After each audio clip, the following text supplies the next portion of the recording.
Hello and welcome to Clicker Plus, where we have new set images, so stay tuned to find out more. If you do enjoy the video, why not like the video as well as subscribe and turn on notifications, but let's get into it. So today we have a whole range of brand new sets which are launching this summer, and first off we're going to start off with Marvel, where a brand new display set is coming. You can see it's set number 76262, this one being Captain America's shield. Should be coming in with 3,128 pieces and should be costing around $210 when it releases on August 1st globally. You can see this one, an interesting model. It looks to have some printed pieces in the center, but I don't think LEGO have done an amazing job with this one, given there are quite a few gaps in the build with this one being a circular shield, and of course LEGO is a very blocky and square format, so it was always going to be hard to do this. But in other forms where people have done this as a mock, they've been able to create that spherical shapes pretty well, and even better than this one. There is also going to be a printed plaque at the bottom with Captain America's shield and a stand for the shield to sit on. We don't have some exact measurements, but it does look to be pretty big, and this one will surely look great when you display it next to Thor's hammer from last year. I think in terms of value, 3,128 pieces for $210 is pretty fair.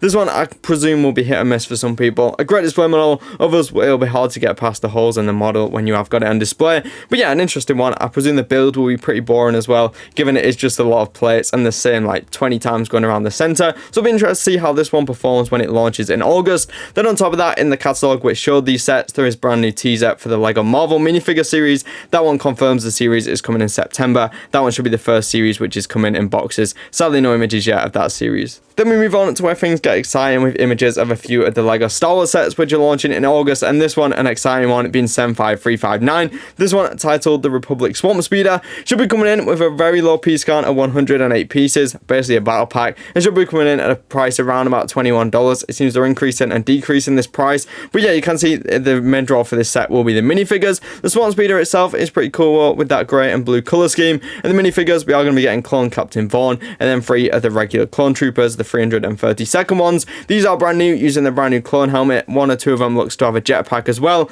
Clone Captain Vaughn, no printed visor, but is using the orange visor we saw on Captain Cody last year. So yeah, it's not a bad minifigure pack, basically just an expensive price, coming in at $20.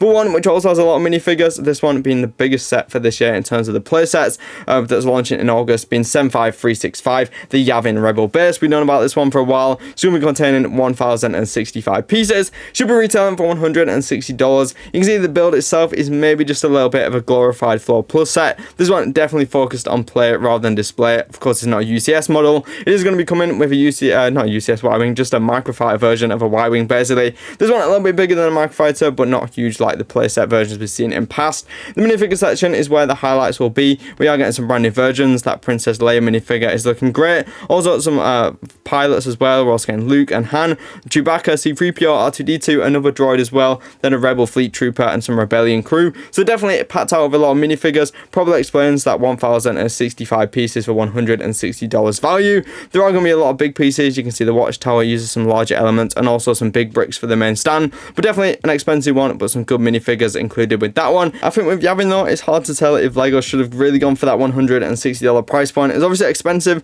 but it gives us a decent looking set. But maybe this one would have been better suited as a UCS MBS style set. But I get this is a play set for kids, but it just feels like when you're making it this expensive, the build does kind of lack, and then we have got those extra additions like the Y-Wing, which makes the price feel a little bit better, but the minifigures are the highlight for that one. So it is an interesting one, and I think that's kind of what Star Wars is as a whole now with the play sets. They are getting more and more expensive, and they are putting more desirable minifigures in them, so it is kind of that balance of getting good minifigures for adult collectors and then also getting play sets for kids. So that's something that's always going to happen as more adult collectors get into LEGO, but then also have an appeal for like Star Wars when they're not just making 18 plus sets all the time. So that is definitely an interesting point to think of when you're kind of looking at the Yavin set. And then the next one looks like pretty much a straight remake from previous sets we've seen for LEGO Star Wars. This one being 75360, the YODA'S Jedi Starfighter. It should be coming in with 253 pieces and should be retailing for $35. This one crazily similar to the one we saw back in 2017, 2018. This one, of course, a lot more expensive with inflation, LEGO price highs, the things we've basically hit to hear over the past few years. But yeah, this one coming with Yoda and R2-D2. It'd be nice for those who missed out on the last one, but if you got the other one from a few years ago, no rush to pick this one up. It's more expensive and the build isn't really that much different. And then we actually have an image of a brand new LEGO Disney minifigure, this one being our first LEGO Cinderella minifigure, which will be exclusive to the brand new $400 Disney castle coming in July. We don't have images of the castle yet, but you can see the minifigure. Sadly, they haven't been assembled really in the way we'll see it in the set, but you can see at the back, there's some back printing, and also the skirt piece is printed. Then of course, if you turn that around, it'll be on the front of the character. It's a little bit confusing with these images, but yeah, the hairpiece looks amazing, two face expressions, great torso printing. I'm sure this one will definitely be a draw for a lot of people with the Disney castle. And the other 11 minifigures we're going to be getting in that set as well. Then we're going to move on to the LEGO Minecraft August images. We have two clearer images of two of them, and then kind of blurry images of the other two. First off being 2/1/250, the Iron Golem Fortress. This one should be coming in with $100 as the price tag, and should be containing 868 pieces. This one I think looks pretty good. It's one of those big statue builds as well, like we saw with the llama a few years ago, maybe last year now. Yeah, it's not too bad. You got the vines growing over it as well, a mix of white and tan. Some few mobs as well. We got a skeleton on a horse, and then also a minifigure version of the Iron Golem as well. Next up, we have one which is a pretty interesting one, a lot of a smaller set. This one being 2/1/247, the Axolotl house. Should contain 242 pieces and should be retailing for $25. Not bad. It includes a dolphin as well, and then the build is pretty simple. It is blocky, but of course that is Minecraft in its form.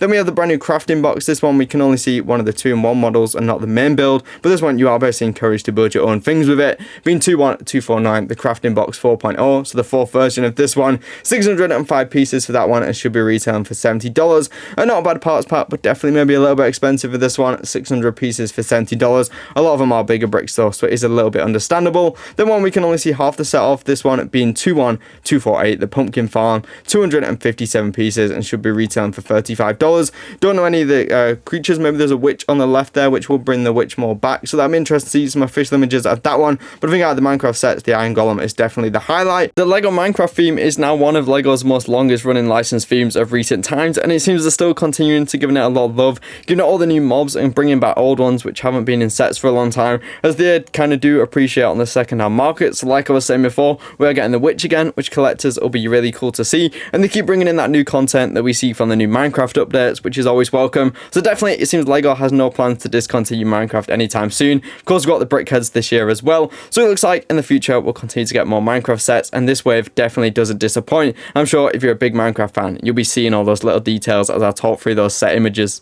But that is so far what we've seen for these kind of brand new sets. Just a quick rundown of first impressions. Captain America's shield looking good, maybe not as good if you look closer up with the details in the gaps and things. The Swan Speeder, good for the minifigures, very expensive though, wait for sale on that one. Same with Yavin, a pretty basic playset, some great minifigures, and then YODA'S Jedi Starfighter is an easy miss if you got the last one with the price. Cinderella looks amazing. I'm sure the Disney castle is going to just be as good, and yeah, like I said, Minecraft has some strong sets as well, and hopefully we see images of those Marvel minifigures within the next few weeks and months. But that's some new 2023 sets. Comment down below which you're excited for, which ones are you not. Like video, subscribe, and turn notifications for more LEGO videos and LEGO news videos. You watch any other videos on screen now.